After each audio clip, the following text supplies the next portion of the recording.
O Senhor esteja convosco. Ele está no meio de nós. Proclamação do Evangelho de Jesus Cristo segundo Mateus. Glória a vós, Senhor. Naquele tempo, disse Jesus aos sumos sacerdotes e os anciãos do povo: escutai esta outra parábola. Certo proprietário plantou uma vinha, pôs uma cerca em volta, fez nela um lagar para esmagar as uvas e construiu uma torre de guarda. Depois arrendou-a a vinhateiros e viajou para o estrangeiro. Quando chegou o tempo da colheita, o proprietário mandou seus empregados aos vinhateiros para receber seus frutos. Os vinhateiros, porém, agarraram os empregados, espancaram a um, mataram o outro e ao terceiro apedrejaram.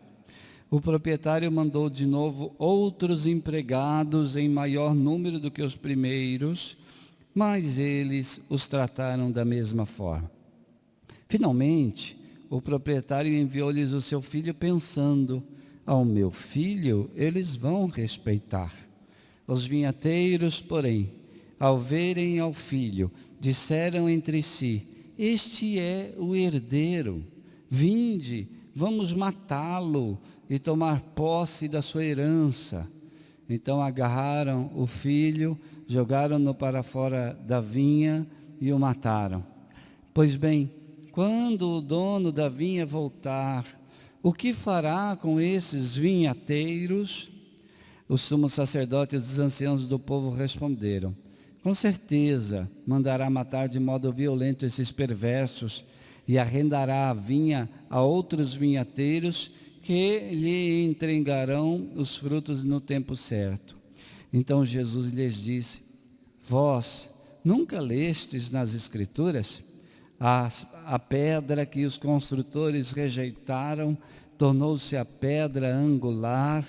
Isto foi feito pelo Senhor e é maravilhoso aos nossos olhos. Por isso eu vos digo: o reino de Deus vos será tirado e será entregue a um povo que produzirá frutos. Palavra da salvação. Glória a vós, Senhor. Podem sentar-se. O reino de Deus vos será tirado e será entregue a um povo que produzirá frutos. É uma palavra de Jesus que requer de nós uma postura de ser aqueles que produzem frutos.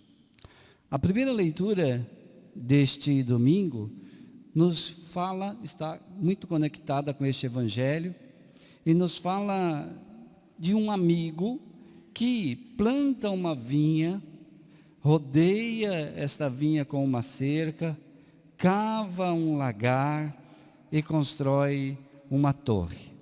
Todo o cuidado deste amigo, veja que o termo que ele usa aqui é o amigo. Essas palavras são um trecho bíblico conhecido como o Cântico da Videira, do profeta Isaías. E exprimem não apenas uma técnica de cuidado no campo. É uma imagem para exprimir uma outra realidade.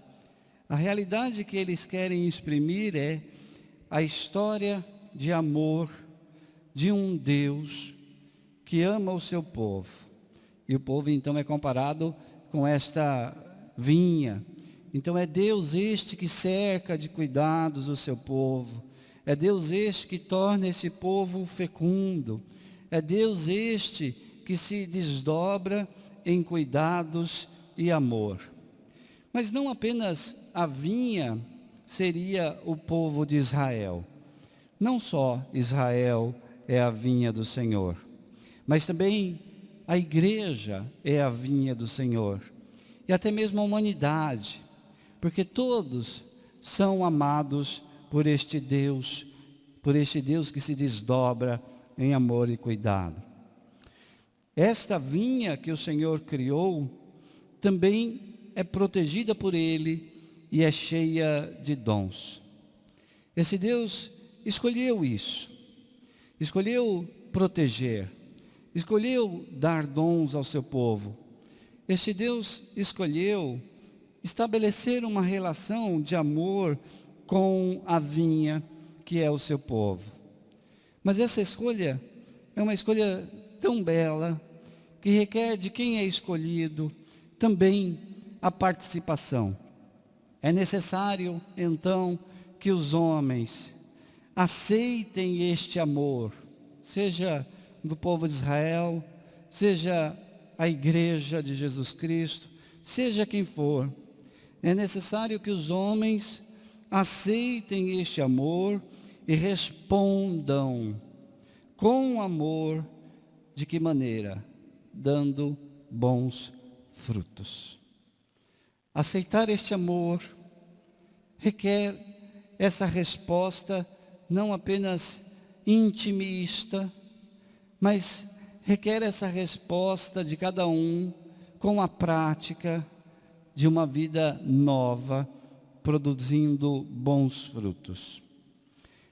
E a palavra termina deixando muito claro algo: se os bons frutos não vierem, a cerca será removida e destruída, enquanto a vinha se tornará pasto para os animais selvagens.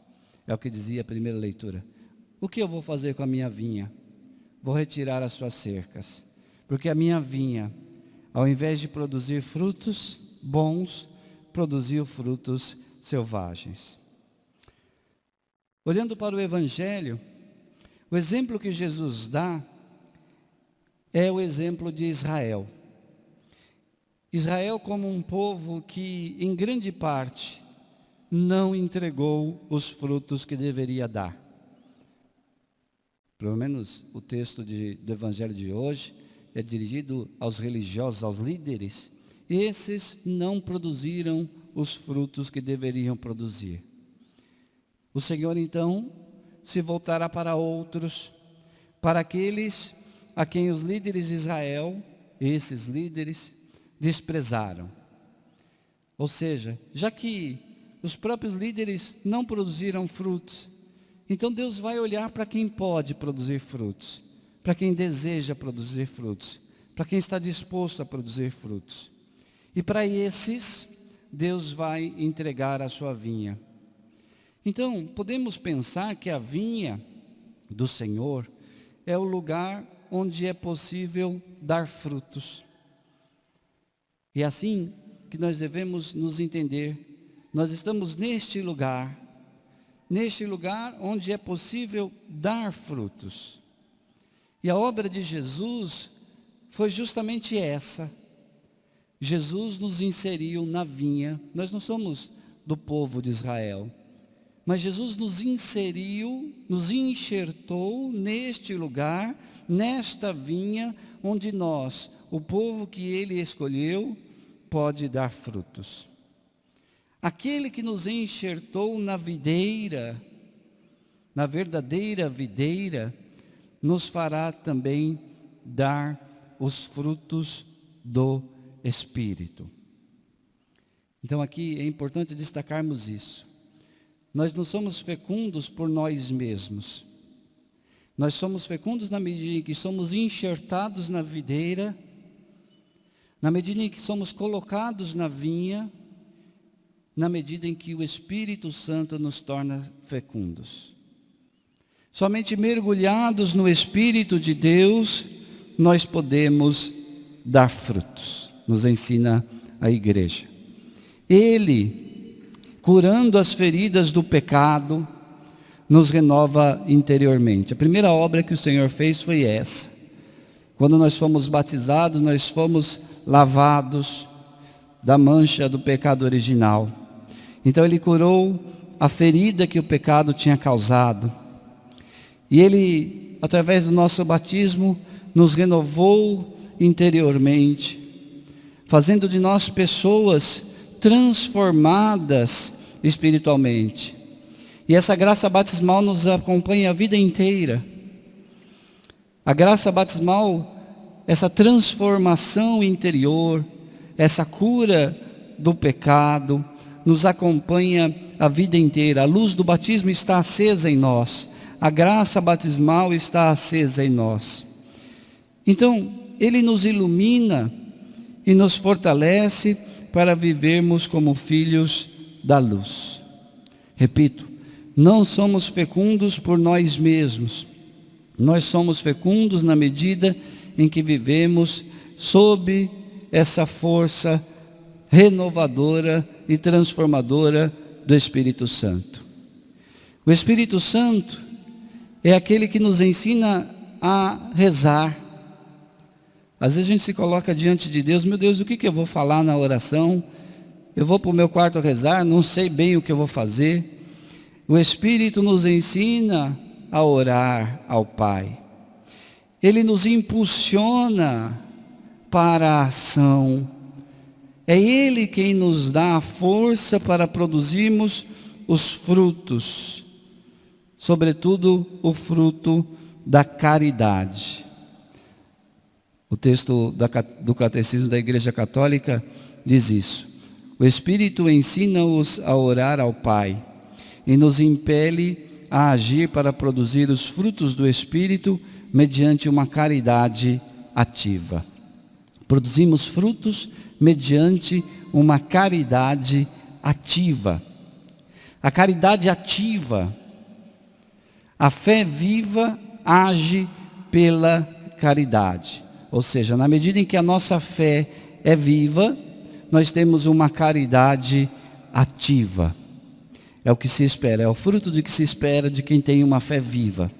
A fé viva faz com que nós tenhamos uma caridade ativa.